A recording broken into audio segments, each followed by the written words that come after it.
Hello, tudo bem com você? Eu espero que esteja tudo bem. Hoje eu tenho um bordado para terminar, uma encomenda, e eu queria fazer isso com vocês, conversando um pouco. Então, se você estiver aí lavando a louça, preparando o almoço ou de bobeira, vamos conversar enquanto eu faço aqui o meu trabalho.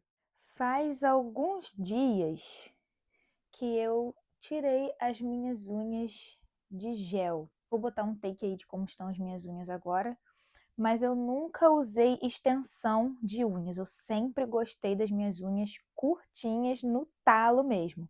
Até porque eu sempre toquei violão na igreja e tudo mais, então as unhas grandes me atrapalham. Mas eu, não só por isso, eu sempre gostei de unha curtinha mesmo. Cá entre nós, eu acho unha muito grande, meio deselegante e um pouco nojento. Mas isso é uma opinião pessoal. Se você usa unha grande, gosta e se sente bem, tudo bem, continue com sua unha grande. Só que aí, durante um bom tempo, acho que por quase 2 anos, eu coloquei essa blindagem de gel, né? Que era algo que durava mais tempo, eu estava com o neném recém-nascido, então eu precisava de algo que durasse mais tempo, que não requeresse tanta manutenção e que me deixasse bonitinha, né? E me serviu por um bom tempo. Foi muito bom durante um bom tempo, mas eu já fazia algum tempinho também, já estava sentindo de tirar. Isso já não estava mais fazendo tanto sentido para mim. Enfim, eu vou explicar um pouco melhor sobre isso, mas resumindo a ópera, eu tirei e agora eu estou com as minhas unhas naturais. E refletindo um pouco sobre isso, eu achei muito legal abordar esse assunto em vídeo. Porque nesse mundo da estética e da beleza, principalmente assim, na internet, a gente acaba tendo certos tipos de comportamento que às vezes a gente nem entende. E esses comportamentos que a gente usa só na beleza e tudo mais acabam indo também para outras áreas da nossa vida. Então, a primeira coisa assim que fez sentido para mim foi em relação a discernir as fases e os tempos e os momentos que eu estava vivendo. Eu, desde que eu casei, sempre fiz minha unha em casa. Sempre fiz. Eu mesma não tinha o costume de ir ao salão para fazer as unhas. Eu sempre fazia em casa, usava a técnica das 7 camadas. Dá uma pesquisada aí. E durava bastante também por conta dessa técnica que eu utilizava. Mas mesmo assim, acabava que na hora de fazer de novo, eu tinha preguiça e ficava um tempão sem fazer, porque demanda um pouco de tempo também. E é aquilo, né, gente? Quando a gente faz as coisas pra gente mesmo, geralmente a gente fica com mais preguicinha. E na época que eu coloquei essas unhas de gel, eu estava no meu puerpério. Eu estava recém-parida. Então entenda o contexto em que as unhas de gel vieram na minha vida. Eu não estava com muito tempo para fazer minhas unhas.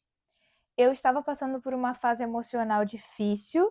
Então, qualquer coisa que me ajudasse a cuidar de mim, a ter um tempo para mim, a me ajudar a eu me sentir mais bonita, tudo isso era bem-vindo naquele momento. Então, entendendo essa fase, a gente entendeu que isso seria uma boa opção para mim. E, cara, de verdade, até agora, nesse momento que eu quis tirar, foi a melhor decisão que eu tomei. Eu sempre falava para Rafael, pro meu marido no caso, né? Eu sempre falava para Rafael, acho que a melhor coisa que eu fiz foi fazer essas unhas. Porque eu me sentia muito bonita, eu me sentia bem, eu olhava e estava com a mão bonitinha e tudo mais, numa fase que é difícil, desafiadora e principalmente para mim foi bem desafiadora emocionalmente. Então foi muito bom realmente para mim. E aí Rafael ficava bem feliz, né, ouvindo isso, vendo eu me sentindo bem, me sentindo bonita e tudo mais. Só que o tempo foi passando, as emoções foram voltando ao normal, eu fui conseguindo adaptar melhor a rotina e quase 2 anos depois, isso começou a não ser mais tão prazeroso. Começou a virar um peso, uma responsabilidade de tipo, ai, tem que agendar para ir lá fazer. E não pode passar do prazo, senão dá ruim na unha. E, ai meu Deus, tem horário, tem que organizar a rotina para o dia que tem que ir lá para fazer, porque demora. E aí isso começou a deixar de ser prazeroso e começou a se tornar uma responsabilidade, mais um dever, mais uma coisa que eu preciso fazer. E aí eu discernindo os momentos e discernindo que, poxa, serviu ao seu propósito, eu achei que estava na hora de tirar. E não significa que eu vou tirar para sempre, pode ser que algum dia eu vou botar de novo, mas agora, nesse momento, eu creio que cumpriu com seu papel, sabe? Então esse é justamente o primeiro tópico que isso tocou muito forte no meu coração, que é discernir as fases e os momentos da nossa vida. Quantas e quantas vezes a gente fica preso, se agarra a coisas que já passaram a fase, que foram boas durante um tempo, que foram boas durante um período, mas que já cumpriram seu papel. E eu não digo só em relação a coisas de estética e de beleza, eu digo a tudo na nossa vida. Quantas pessoas, quantos relacionamentos, quantas profissões, empregos, quantas coisas na nossa vida a gente não acaba se apegando, se prendendo, mesmo que isso já esteja pesado, mesmo que isso já não esteja mais fazendo sentido na sua vida e não consegue discernir os tempos, os propósitos daquilo que a gente faz, daquilo que a gente vive. E de outra forma também, quantas vezes a gente deixa de viver coisas maravilhosas por não entender que talvez essa seja a estação de começar algo novo, de viver, de experimentar coisas novas.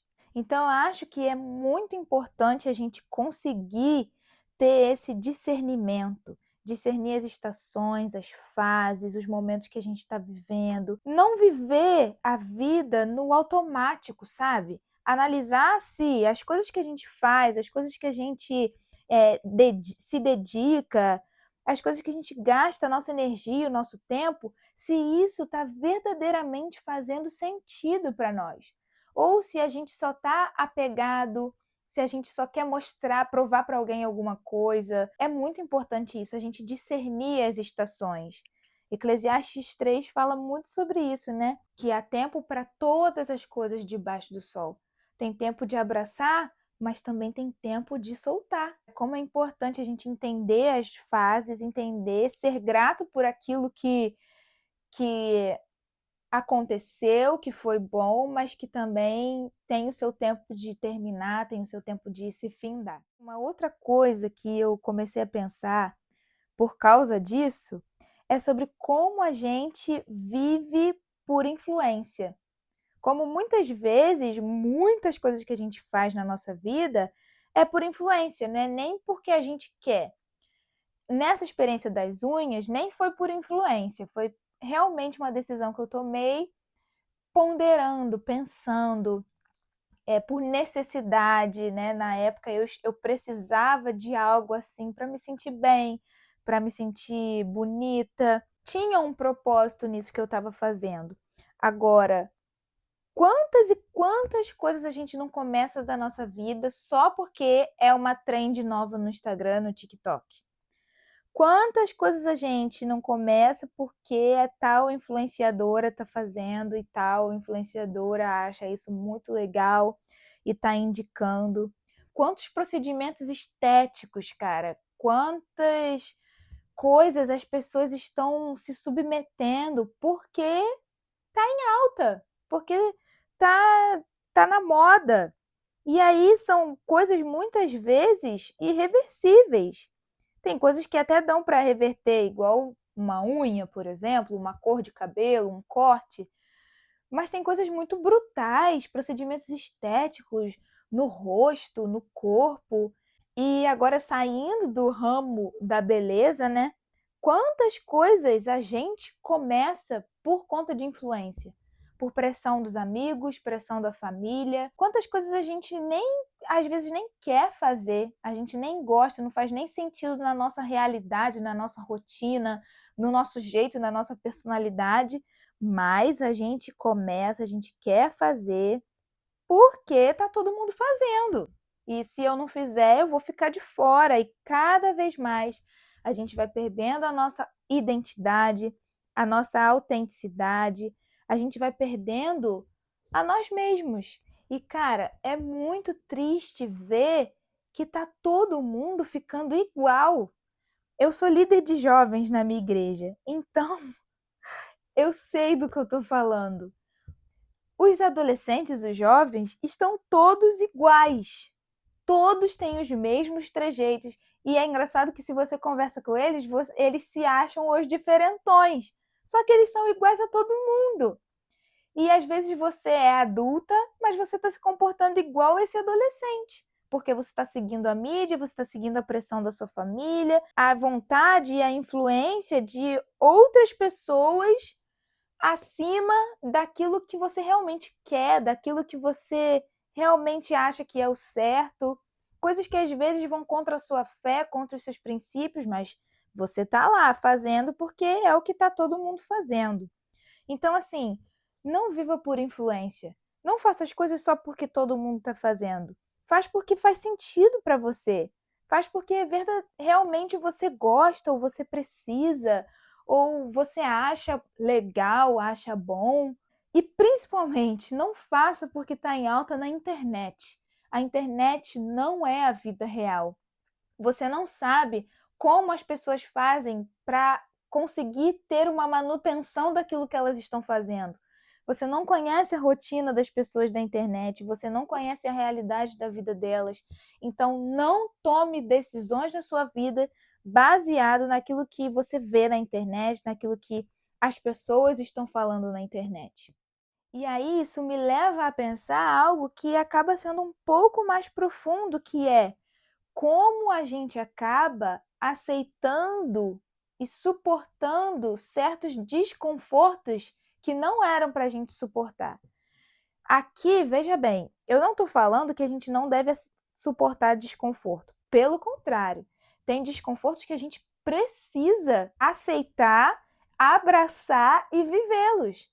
Então, por exemplo, ir à academia, se alimentar bem, fazer o que tem que ser feito, cumprir com os nossos deveres, com as nossas responsabilidades. Todos esses desconfortos são desconfortos bons, que fazem a gente crescer, que fazem a gente amadurecer, que são desconfortos da vida que a gente precisa lidar, porque a gente é adulto, então a gente tem que lidar com certos tipos de desconfortos. Só que o que eu estou falando aqui são desconfortos que a gente traz para a nossa própria vida, ou coisas que antes nem eram desconfortáveis, mas passam a ser, e a gente se acostuma com eles, e a gente não se livra deles. Então, voltando ali para a minha experiência da unha, a responsabilidade de a cada tantos dias ter que voltar ali para fazer a unha e me lembrar de agendar e ajeitar a rotina, para tudo isso estava começando a ficar desconfortável para mim. E durante um tempo eu estava aceitando esse desconforto. Só que aí me caiu a ficha de, cara, eu não sou obrigada a fazer isso. Me serviu, foi muito bom enquanto durou, enquanto cumpriu com seu propósito, mas agora que está tudo bem, agora que eu não preciso mais disso, eu não preciso suportar esse desconforto. Eu posso abrir mão e eu devo abrir mão pela minha qualidade de vida. Só que quantas vezes você está com aquele namorado? No começo era maravilhoso, ele era romântico, ele era gente boa. E aí depois a relação não ficou mais legal. Vocês não são mais os mesmos, vocês não conversam, vocês não sei lá, ele está te tratando mal. Por que você está se prendendo a esse desconforto? É pelas memórias do passado? É porque isso te fazia bem lá no começo? Mas será que isso não cumpriu seu papel? Será que já não deu? E isso é para várias coisas da nossa vida. Existem certos desconfortos que a gente precisa se livrar deles. São coisas que até poderiam ter sido boas no início, mas cumpriram seu papel. Nós não somos obrigadas a ficar presas a situações que a gente não quer, que está doendo, que está machucando, que simplesmente não estão edificando mais a nossa vida. Então, dá uma olhada na sua vida. Vê se você não está aceitando menos do que aquilo que você merece. Vê se você não está baixando demais os seus padrões para segurar algo que já era para você ter soltado há muito tempo. Entenda, voltando lá para o começo do vídeo, entenda e discirna qual, qual fase você está vivendo. Qual etapa da sua vida você está vivendo? Você realmente precisa suportar isso que você está suportando? Você realmente precisa viver isso que você está vivendo agora? Cara, eu acho que se a gente pegar essas reflexões e conseguir passar nossa vida em revista, com a ajuda do Espírito Santo, claro, nos iluminando, nos mostrando aquilo que precisa ser limpo dentro de nós e fora de nós, ao nosso redor, a nossa vida vai ser muito mais leve, vai ser muito mais tranquila. E eu creio que Deus está, através desse vídeo, te despertando para você prestar mais atenção, porque você é uma filha amada e o Senhor tem uma vida preparada para você. Mas será que você não está se apegando demais a coisas que era para você ter abandonado já há muito tempo? Então é isso. Esse é o vídeo de hoje. Não terminei o bordado com vocês, mas desligando a câmera eu vou terminar. Eu espero que você tenha gostado. Caso você queira conhecer o meu trabalho ou encomendar alguma coisa, eu vou deixar o Instagram aqui na descrição, assim como outros links legais. Não se esqueça de se inscrever no canal para mais vídeos assim, deixar o seu like. E é isso, te vejo no próximo vídeo.